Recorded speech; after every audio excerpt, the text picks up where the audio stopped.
Hi there, everybody. Welcome back to the Gamerpreneur podcast. I'm your host, Dr. Bradford Carlton. Today, I have a very special guest with us. I have Jason McIntosh. Hi there, Jason. Hi there, Bradford. Good to be here. Thank you. I really do appreciate you coming here today with us. So, Jason, just to get us started, tell us a little bit about yourself. Sure. So my background is in information technology and education. So I've had worked in all kinds of different genres of companies. I've worked in pharmacy. I've worked in health insurance. I've worked in consulting. I've worked in entertainment. So I had some health issues in 2012 that kind of brought me to, what do I want to do with the rest of my life if I don't want to sit in a cubicle? And I had a friend who I'd worked with a lot over the years to help him in what I thought was a cool business. He had started a gaming center in 2004. Okay. And so over the years since 2004, I worked with him on a few different website projects and such. And come 2012, when I had my health issues, I kind of decided, well, what if we worked together and we started a new location in Indianapolis? And so eBash Gaming Centers is our background. We've had a store in small Terre Haute, Indiana for 15 years, still going today. And I started eBash Indianapolis, a branch of their company, in 2013. And then since then, kind of the transformation of eBash Indianapolis has turned into our LAN Center and esports arena management software called ggLeap, which now runs over 700 locations around the world. Fantastic. And there's a lot to unpack there, and I really want to dive right into all this. But before I do that, I always start every interview with a single question. It's kind of a fun question just to get us started, because we're supposedly all gamers here. So let's be ourselves. So on a scale of 1 to 10, 10 being high, how weird are you, Jason? Well, that is also a large question to unpack. Now, how weird am I in the gaming world is I've had a gaming system in my home since I was 5 years old. So I'm 42. So let's look at about like 1982. I had an Atari 2600, and that was really my babysitter. No offense to my parents, but I played the heck out of that, which transformed into an Atari 7800, which transformed into a Nintendo 16-bit. And so, that's my prime. So I'm 25, 30 years maybe out of the normal genre of a gamer. But, that's where the love of gaming started for me. And as far as being in the esports world and being in the gaming world, I obviously still have a penchant for gaming, but it's more in the, I would say, the competition and the data that surrounds gaming in general. Okay. Well, you're jumping ahead of me a little bit. I asked you how weird you are, and you told me your life story. Well, I mean, how weird am I? I mean, I love random humor. I have done improv comedy at one point. I have done, I love the joke after the joke. So, the joke that hits you, but maybe they say something really random after the joke. And I think that's what I latch onto the most. As far as like being weird in an entertainment perspective, I'm a very baseline Star Wars, Lord of the Rings guy. I'd say I just love random humor, and my wife that's kind of our kismet, is just being very weird and random with jokes. I love it. You and I are going to get along great, because I'm the exact same way. The jokes are almost always inappropriate and at the wrong time. There you go. So, exactly. Okay. So you told me how you started playing as a gamer. Can you walk me through how your love of gaming kind of led you to where you're at now? Sure. So, I would say that I've always had a love for gaming. And I say, I talked about Nintendo, but even as a young person, even every opportunity that I could take to go to a old school arcade or an old school go-karting place that may have had putt-putt or one of that was kind of a family tradition for me. So, the being able to take your friends to a location and play together, see who can get up on the leaderboards and the scoreboards, was always, I'm a competitive person, formerly very athletic in high school and whatever. So that really carried over from traditional athletics into esports. And so my transition kind of into the gaming arena as a professional, I kind of taught myself web design and web development when I was in college. And I always liked to build practice sites that were related to gaming. And so when I realized that, having web design skills really applied to any business, any business needed a computer person or someone that knew how to promote them online. I figured when I got into the LAN Center business and the esports businesses, I obviously can use my skills for anything. So why not be something that I enjoy, which is playing games. Fantastic. So you were a nerd at the right time in history. Oh yeah, definitely. I think, maybe when I was younger, it wasn't as cool to be a nerd, but now, I think people don't realize that most people end up working for nerds. So that's okay. That's absolutely right. So are there any games or updates you're looking at coming out soon? Well, unfortunately, work is kind of my game. And my random joke that I always tell people is that my favorite video game is business emails, and I never win. There's always more to be attacked. But we do a lot of stuff with Fortnite competitions and with stat tracking for our global network. So it's always kind of cool to see, what country is getting into into what game. We see a lot of international presence in Asia and South America with Dota, and Fortnite is all across the board pretty much. League of Legends is obviously popular in the United States, but it's kind of fun to go in and see just which countries are interested in what games and seeing what kind of stats that they can break out. And a lot of times we work with a company that does some baseline statistics for universities. And it's kind of interesting to see from our statistic perspective, what's the baseline for colleges being interested in providing scholarships to these players and what they're executing in the games. Very interesting. And I want to unpack that too a little later. I got one more gaming related question, then we'll get straight to the business. Okay. So you've had the whole spectrum of video games at your disposal. Yeah. What's your favorite of all time? Wow. My favorite all time is one I can't seem to grab on a new platform that may be embracing the old school, and that's Mike Tyson's Punch-Out. Oh, yeah. And the reason why I love it is I love boxing video games, but what I love about Mike Tyson's Punch-Out is just the internationalness across the board of their characters, their different abilities and difficulties. And I always want to see how quickly I can speed test through that game. I can't remember what the actual term is, but I love just to be able to see if my hand-eye coordination can still beat Mike Tyson at the end of the game.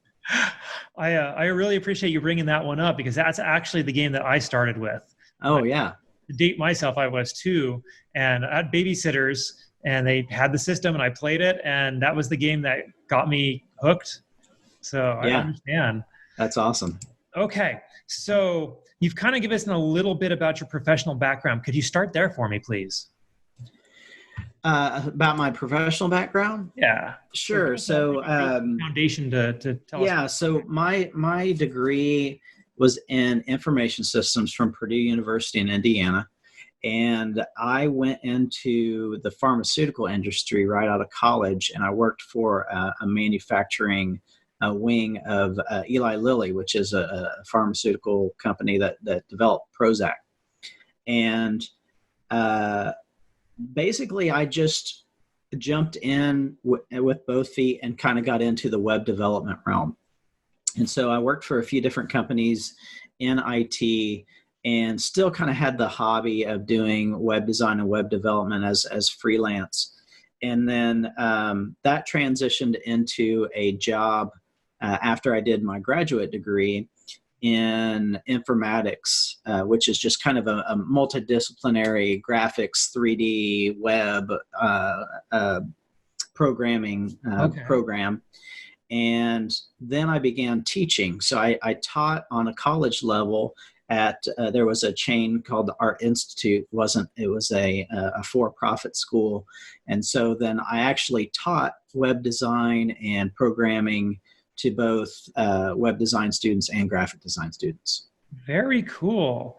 Okay. And then at some point, a buddy came up to you and wanted to start a LAN center. Well, I had worked with him over the years, and I was kind of at a point in my life where I wanted to take a risk. I had a little bit of money saved, so we invested and bought out a LAN center that existed in Indianapolis. And we applied our eBash Gaming Center brand that was from Terre Haute to Indianapolis. My big piece of the gaming location was we did technology summer camps. So I took my experience from teaching, and I built curriculums around programming that was aimed at kids.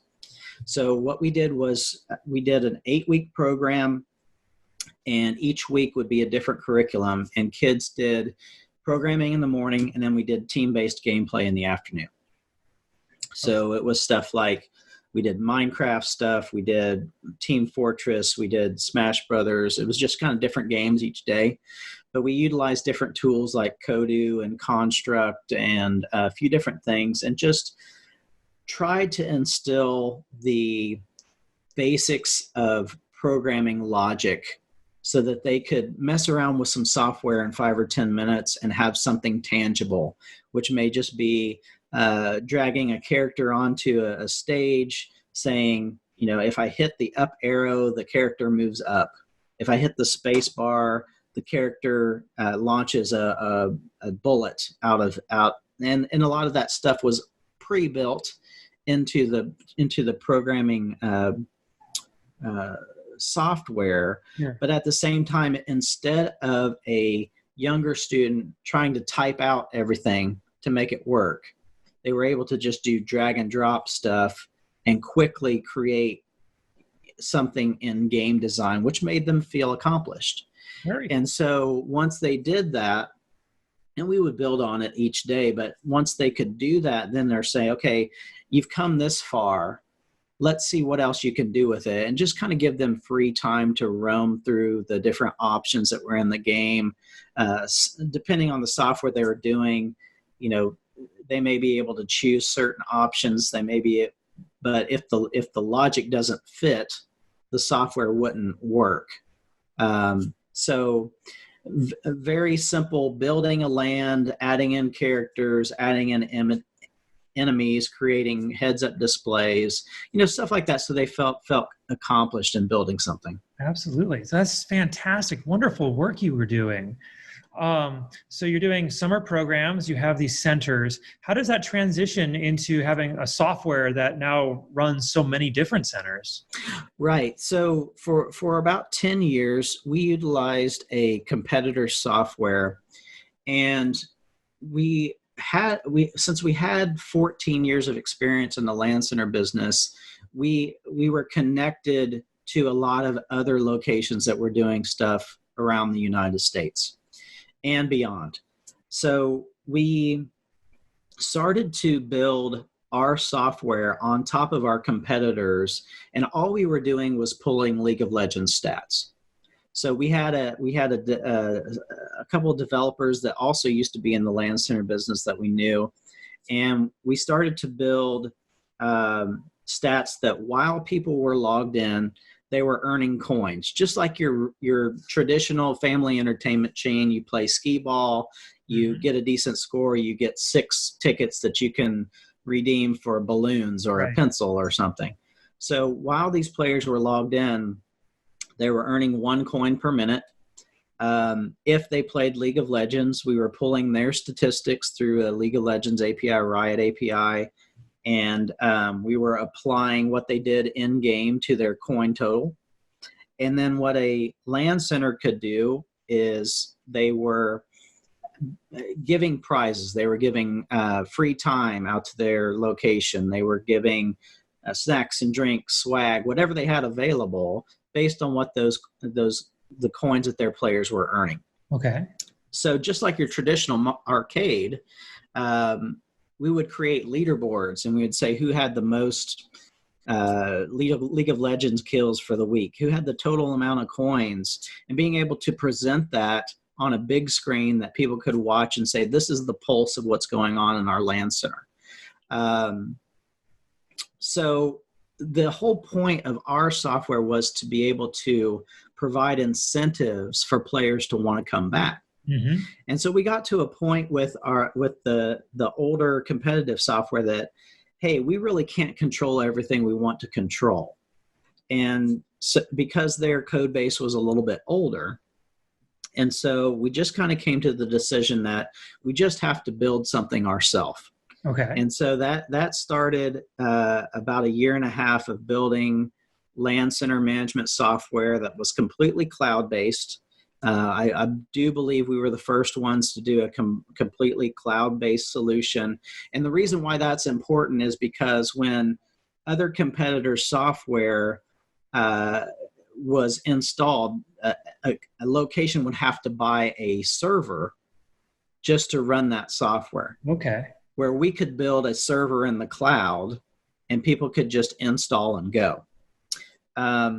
So, we spent 1.5 years doing that. And the whole time, this is a very grassroots movement. We reached out to LAN centers that we knew. We reached out to LAN centers just randomly and cold called and said, hey, we're doing this new software. Do you want to try it out?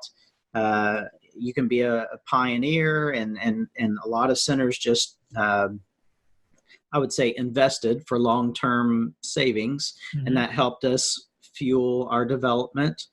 And so that's kind of how that all came to be. It's looking back to where we are now to where we are then. It's a very different scenario, but that's how GG Leap came to be. Certainly. And you said you have over 700 clients around the world. Mm-hmm. Is this business now fairly involved, or is it fairly hands off? Well, I don't sleep much, Brad, so it is fairly hands-on. And the reason we do that is because a lot of our competitors, they have their 8 to 5 support. And so sometimes, time is money for anybody. So what we try to do with our software is get back to people as quickly as possible. We have a 24/7 support team. And we want to make sure that if there's an issue, we know about it immediately. Obviously in our early days, we had some issues with a little bit of downtime here and there, never anything more than an hour. But, depending on the country, if something was down for, an hour, their location would be emptied out. And so we've gotten better at that. There's very little downtime now with our software.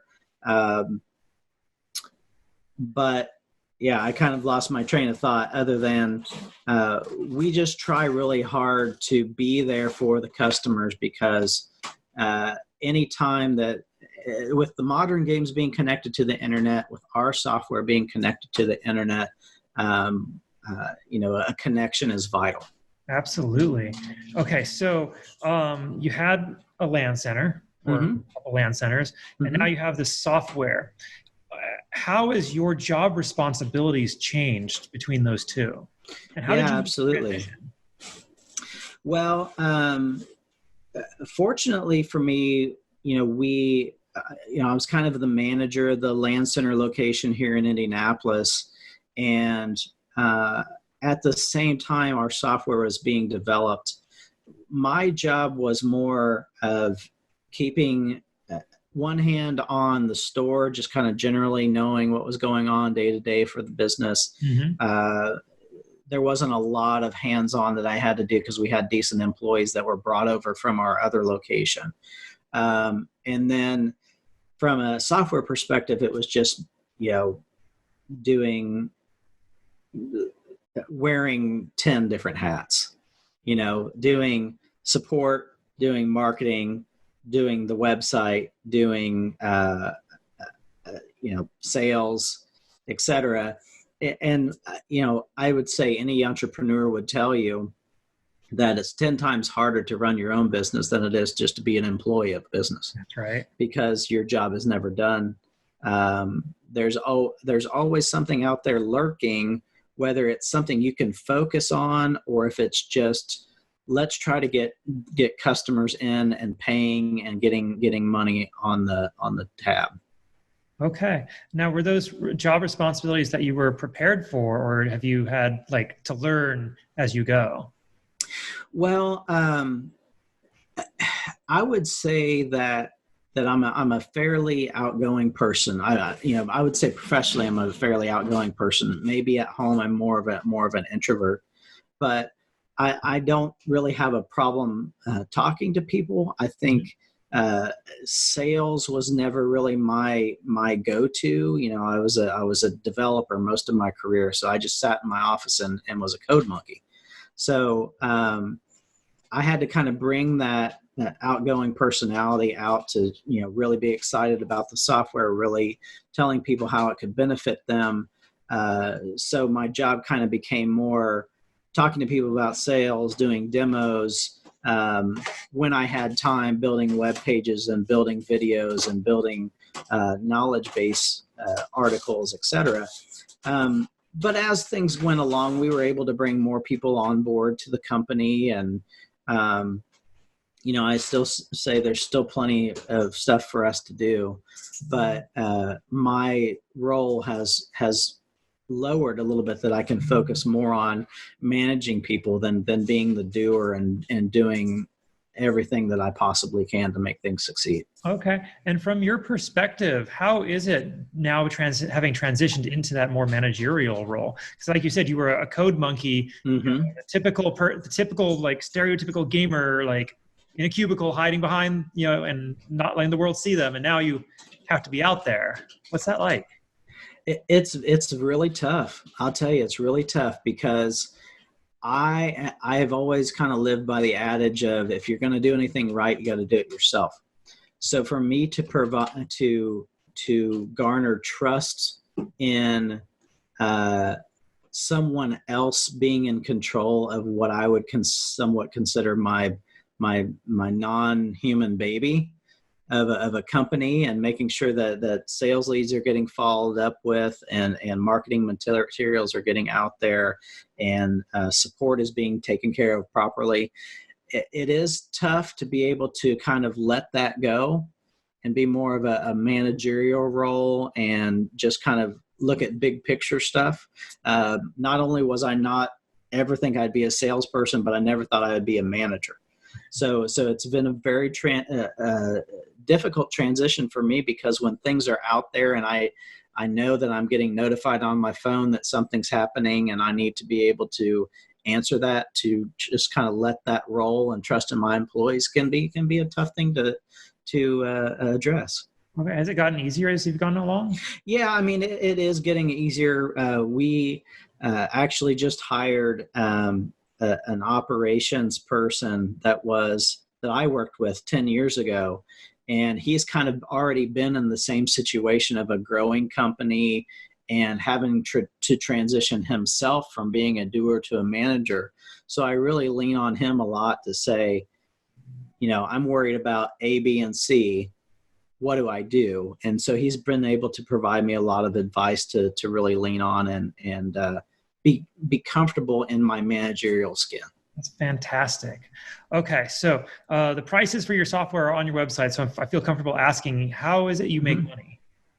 Yeah, so there are a lot of prongs to that, and more coming. But what I will tell you as quickly as I can is we do a software as a service subscription. Our management software for LAN centers, esports arenas, universities, casinos is $5 per PC per month. So you got a location that has 20 PCs, you're paying us $100 a month. We also have a services division that does consulting for LAN Center startups. So for those looking to get into the esports business, if you are a networking person or something like that, your skills can be utilized in that way. We go to all kinds of locations to make their network efficient, to set up servers to help for game updates to happen faster. And so it's a consulting business, more or less, that we charge somewhere between $5,000 to $25,000, depending on what someone needs. The third prong that we provide is we have a PXE server technology, which helps for game updates. So when you have a LAN center that has 20 PCs, let's say, or more or less, depending on how busy you are, when a new patch for Fortnite comes out, you have to go to 20 plus PCs and update Fortnite on 20 plus PCs. Mm-hmm. So we have a product now called ggRock, and it is a competitive product to other Pixie boot solutions that are out there. And it allows you to update one PC and to distribute all those updates to your PC floor. Very cool. So that saves you time, money, and man hours, paying an employee to do that. Fourth, we have a partnership with Super League Gaming, and we have a player prime program where a player pays $8 a month and gets a larger amount of coins in our system, gets more access to our global prize vault to be able to download things like Riot cards, Steam cards, peripherals, all kinds of cool stuff that Super League provides, and it's free to business owners. And then, so those are our 4 prongs right now. We have about 4 more prongs coming this year. So really we're focused on the LAN Center business is very difficult, and I won't sugarcoat that at all. Until how we're trying to combat that is to provide incentives for players to come and play and want to come back, to earn prizes, to participate in automated events, which a lot of our competitors do not do. And so we're trying to keep these LAN centers in business. And to do that, we have to really make software that's easy to use, that takes time away from things that a normal LAN center business owner has to do. Like we provide marketing assets, events, ease of use software, allowing them to save time when they're doing game updates. Just really trying to help a business owner focus on their business versus the 15 other hats they have to wear. It sounds like this is fantastic. And it sounds like you're planning on scaling this year. Does that mean there's more transitions for you as well? Well, I'm kind of in my initial transition into management. So things are, you never know. Doesn't matter. And you just got to keep that flexibility. I think with a company that's a startup, we have been lucky enough that we haven't had to do a lot of outbound marketing for people to find our software. And we've had some very interesting clients come aboard, like our software is utilized at Esports Arena in Arlington and at the Esports Arena in Las Vegas, UCI, which is one of the first colleges to do esports 3 or 4 years ago, utilized our software when it was very alpha.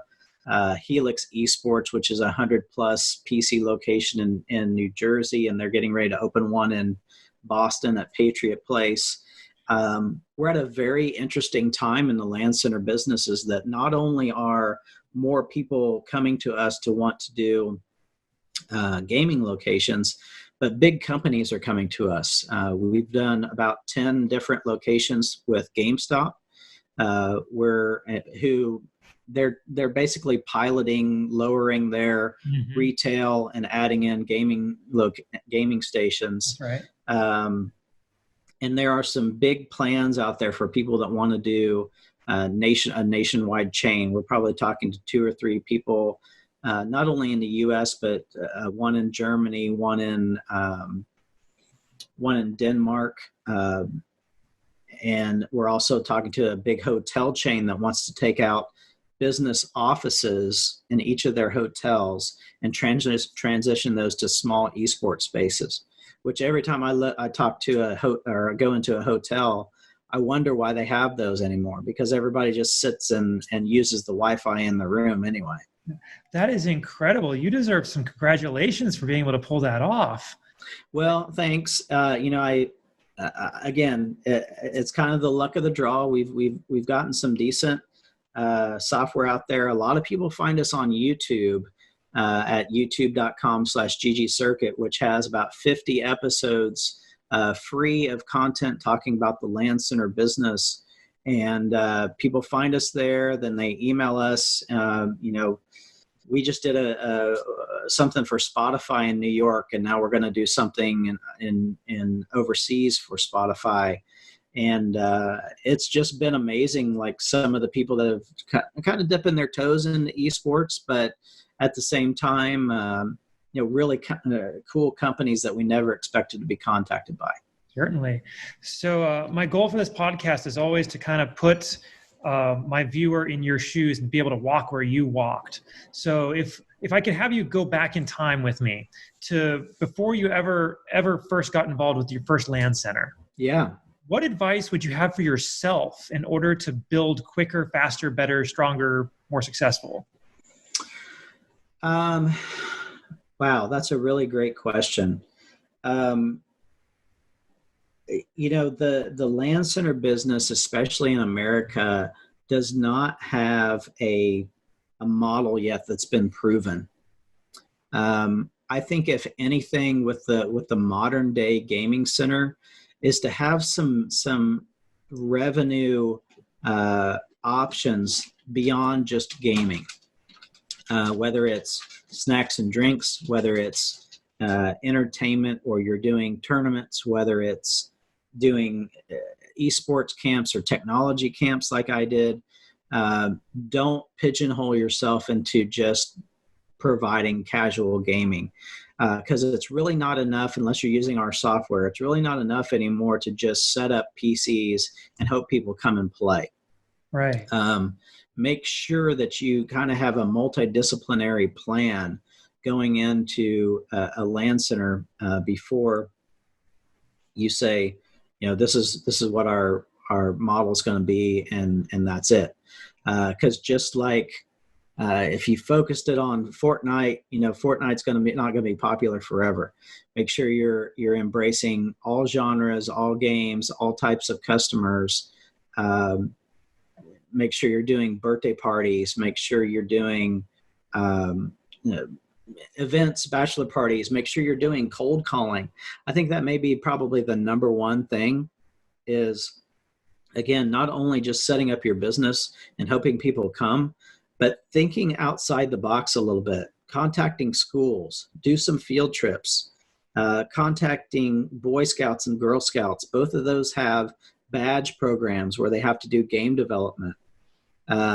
Make your facility open to those types of people coming in. After school programs, athletics, little leagues and peewee leagues, they all have to have an after season event.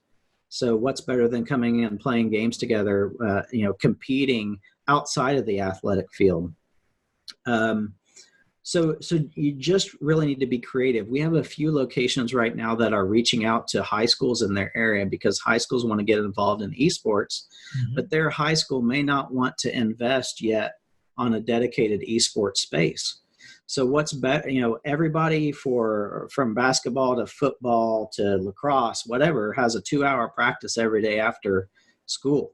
So if esports is going to be prevalent in your school, reach out to these, or in your area's school, reach out to these schools and see if you can be the venue for them to have practice every day. We have a few locations that are making decent money added on to their regular revenue from just being a practice venue. That is some wonderful advice. Thank you so much, Jason. I'm genuinely hopeful that somebody watches this episode and goes off and starts one now, because you just told them exactly how to do it.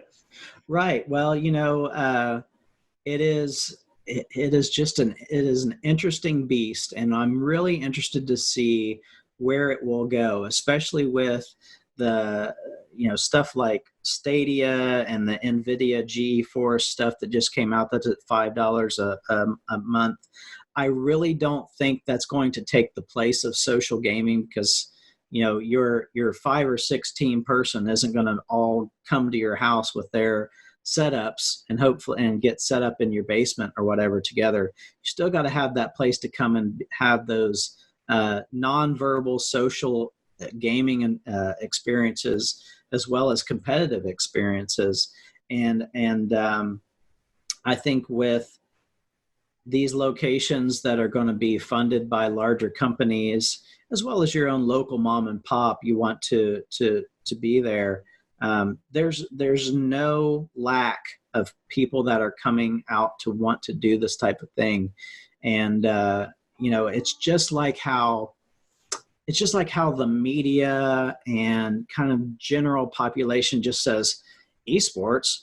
I didn't even really know that's a thing, but it's on ESPN, it's on the Big Ten networks, and colleges are playing. And we just did the largest dedicated esports space in a high school in Missouri a couple months ago.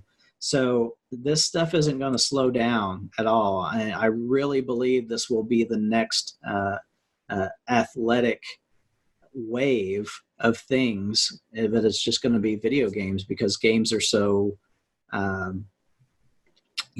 all the different characters and all the different abilities and all the different strategies. It's really going to become the next athletic sport. Absolutely. Fantastic. Now, kind of on the SaaS side, what advice would you have for someone who's planning on launching and scaling their own software as a service? Wow. That's a great question. And again, I'm not on the development team, and I can tell you what I know. Obviously, that's okay. Get yourself marketing and sales. So let's get yourself a great development team. I'm kind of obsessive compulsive about work, but get yourself a team that doesn't mind working beyond 9 to 5. Has a lifestyle that can handle that.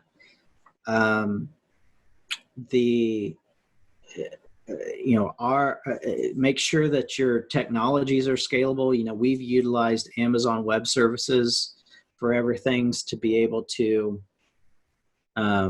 scale all of our online capabilities as far as building cloud servers and building cloud services, that all we have to do is click a couple buttons and Amazon does the rest. Mm-hmm.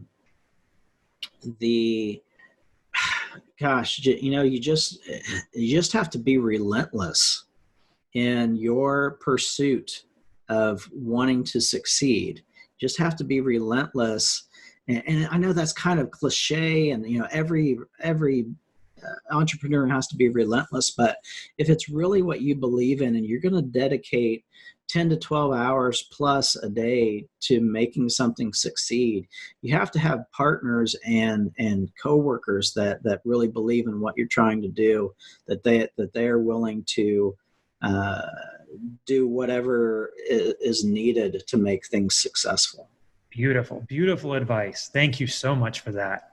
Like I harp on that all the time too. So I love hearing it coming back to me. Okay. Is it all right if I take a moment? Well, let's pull back from the business, pull back from kind of gaming. Okay. It's kind of on you as a person, because sure. Part of what I'm trying to do here is show not everybody I bring onto my show is Superman. Mm-hmm. Right? So if it's all right, I'd like to humble you for just a second. Please. Okay. And I want to know, what is something that you have failed at? Sure. Well, in general, our LAN Center that was here in Indianapolis failed. Our LAN Center in Terre Haute has been going strong for 15 years. Here in Indianapolis, we had a handful of issues in regards to our location that wasn't really well seen from the street, that had a lot of traffic. we had some issues near the end with a few employees, and we kind of had a round robin of employees for a while near the end.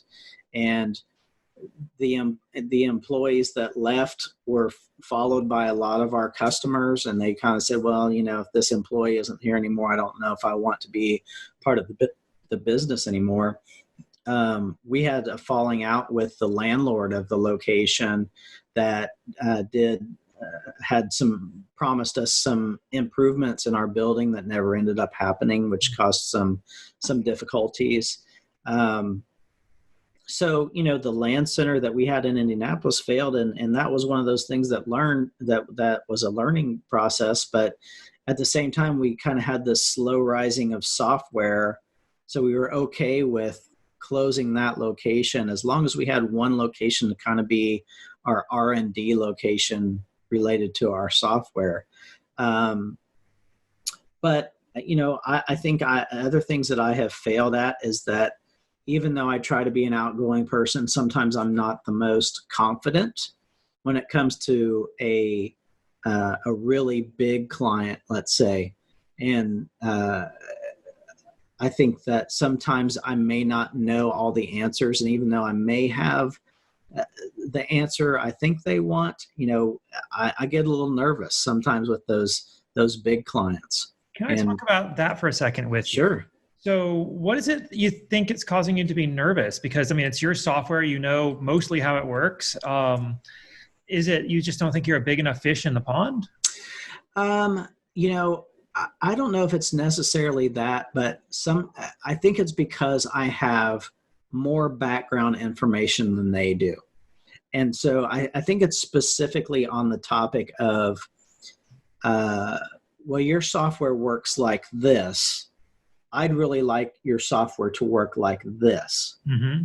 And so when we get into topics like that, I tend to take a little bit of a back seat just because I know how much is on our developers' plates. Okay. And what our current roadmap is of completing these features this year.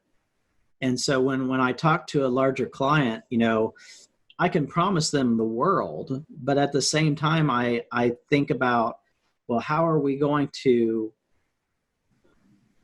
fit this in to our existing roadmap and still accomplish all the things that are in our current vision for the year? Okay. And I only say that I get a little nervous for that because we're very lucky to have a lot of these people that come in and want something custom or want an ability to access an API or want this, that, and the other. And we're not necessarily at a point yet from a company perspective that we can say no to these big clients that are coming in because it's revenue coming in that we don't have to go out and get an investor for. We have had a little bit of an investment in our company, and we're working on what we would call Series A funding right now for our company. But we kind of look at it in the less investment we need in our company, the better off we'll be personally once we, sell to a bigger entity, whatever. But if Microsoft comes calling, which, we're working with them on their Microsoft stores, and possibly using our software, we can't really say no to Microsoft. But so that's one of my tendencies is I get a little nervous with the bigger clients. All right, wonderful. Thank you for sharing. So I got one more question, then we'll kind of start wrapping up. Okay. What is something that you're currently improving in yourself?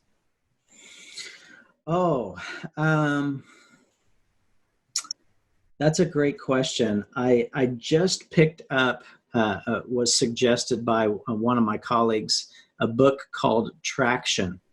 And this book introduces a quote unquote operating system called the entrepreneurial operating system. And it's basically a way to streamline a lot of non-necessary tasks in a business and to keep your focus on your vision and to be able to go into a meeting and get a meeting done in 15, 20 minutes versus the hour and a half you may have scheduled. So that is one of the things that I'm working on, and we're working on as a company, is to bring in that entrepreneurial operating system, EOS, and to be able to streamline our business and to stop worrying about the small stuff and to really focus on delivering our vision. Fantastic. All right.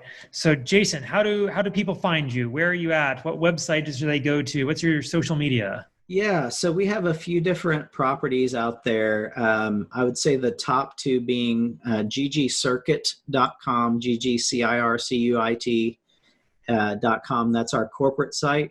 So it points you to our player stats. It points you to our case studies of our consulting team. It points you to our software, which is ggLeap. That would be the second property, is ggleap.com. That's our management software. There's also some statistic sites on the ggCircuit site that shows our stats of our network over the last year, how many locations we're supporting, how many PCs our software is installed on, how many consoles, and the popular games in our network. Otherwise, I would check out our partners at superleague.com and check out what they're doing from a player perspective and doing events. And you can search it for us on YouTube, ggCircuit. And then all the regular social channels. Wonderful. All right. So to wrap up, is there anything we didn't talk about you think we still need to? Well, I apologize because Bradford, you haven't had a chance to talk the entire time. Right. I've just been eating up your time. But I want to thank you for the opportunity to be on and to talk about our software. I hope this reaches someone, and if anyone is interested, let's say in knowing more about the skills that they need or the tenacity they need to be a LAN Center owner, they can feel free to send me an email at jason@ggcircuit.com. Beautiful. Jason McIntosh with ggCircuit. Thank you so much for coming on with us today. This was just absolutely phenomenal. You gave just so much value today. I'm so appreciative. Okay, Brad, we wish you luck on your vodcast, and best of luck in the future. All right. Thank you. And Gamerpreneurs, you all take it easy. Hey, if you like this podcast, I'd love to invite you to check out a little bit more about me, Dr. Bradford Carlton, Gamerpreneur. If you go to my website, www.thegamerpreneur.com/bonus, I'm going to give you a free copy of my book, The Warcraft of Business, where I explain my history in both gaming and business and how I brought the two together in order to create some very successful companies and help a lot of people. And all you got to do is pay for shipping and processing, and I'll send you this book. I absolutely know you're going to love it. All right. You all take it easy.